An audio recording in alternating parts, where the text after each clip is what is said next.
Ji hello viewers, hope all of you are doing really well जी। अच्छा, एक inquiry जो है वो बार बार पिछले कुछ दिनों से आ रही है जी कि ये जो 6 मंथ का वर्क परमिट और ये इसके बारे में जो है वो क्या है, ये नहीं है।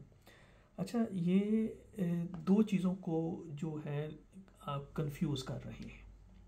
एक है जनरल स्पॉन्सरशिप, यानी टीयर 2 का जो वीज़ा आप लेते हैं उसका जो स्पॉन्सर है, ठीक है। फिर एक है स्केल अप वर्क वीज़ा। अच्छा, ये स्केल अप वर्क वीज़ा जो है ना, ये इंटायरली डिफरेंट रूट है ये भी स्किल्ड वर्कर वीज़ा है, लेकिन ये थोड़ा डिफरेंट है। और हर वो जो एम्प्लॉयर जिसके पास होम ऑफिस का लाइसेंस है वो इसका एम्प्लॉयर नहीं बन सकता, ठीक है। लिहाजा दोनों को कंफ्यूज ना करें, ठीक है। अच्छा, अब दो चीज़ें ज़रा जहन में रख लें। ये जो scale up skilled worker visa है, इसके लिए एम्प्लॉयर के लिए ज़रूरी है कि नंबर 1, या तो वो एम्प्लॉयर जो है उसके पास जो इंडोर्समेंट बॉडीज़ हैं उनकी इंडोर्समेंट हो, ठीक है। जिसमें यहाँ पे होम ऑफिस ने जो है वो स्पेसिफाइड किया गया है कि इंडोर्समेंट बॉडीज जो हैं वो जैसे मसलन यूके इंडोर्सिंग सर्विस है, फिर इनोवेटर इंटरनेशनल है, फिर इन्वेस्टर लिमिटेड है, और फिर ग्लोबल एंटरप्रेन्योर प्रोग्राम जो है, ये वो इंडोर्समेंट बॉडीज हैं।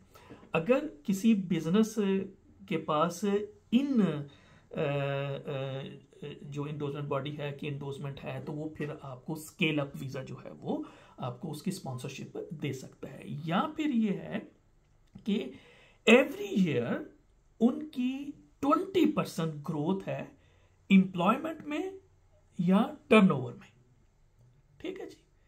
यानी एम्प्लॉयमेंट में ये है कि यानी जब वो बिजनेस शुरू हुआ तो उसके पास जो है वो एटलीस्ट 10 एम्प्लॉयज थे, ठीक है जी। और फिर आप देख लें कि हर साल जो है इन 10 एम्प्लॉयज में 20% ग्रोथ जो है वो होनी है। या फिर यह है कि टर्नओवर जो है जितना भी उसका पहले साल में था, हर साल जो है उसके अंदर 20% जो है वो ग्रोथ होनी है, ठीक है जी। इसी तरीके से फिर तमाम जो कोड्स हैं वो स्केल अप वीजे के लिए उनकी जो है वो इंटाइटलमेंट नहीं है।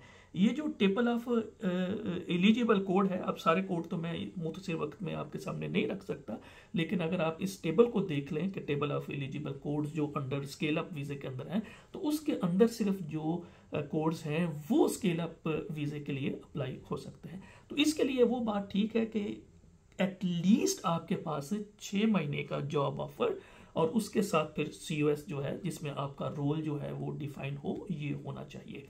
तो ये मैंने मोटे मोटे, बाकी जो उसकी फीस है और जो वो तकरीबन सेम है, ठीक है। उसके ऊपर फिर डिटेल में बात करूंगा, लेकिन आज मुख्तसर से बात मैंने आपको बता दी है कि आप स्केल अप को और आप दूसरा जो स्पॉन्सरशिप है उसको जो है वो मिक्सअप ना करें, ठीक है। तमाम जो एम्प्लॉयर हैं वो स्केल अप का वीज़ा नहीं दे सकते, ठीक है। तो आप सबसे पहले आप देख लीजिएगा कि क्या जो एम्प्लॉयर आपको स्केल अप वीज़ा ऑफर कर रहा है क्या वो एलिजिबल भी है कि नहीं, एलिजिबल बिजनेस है कि नहीं, ठीक है जी।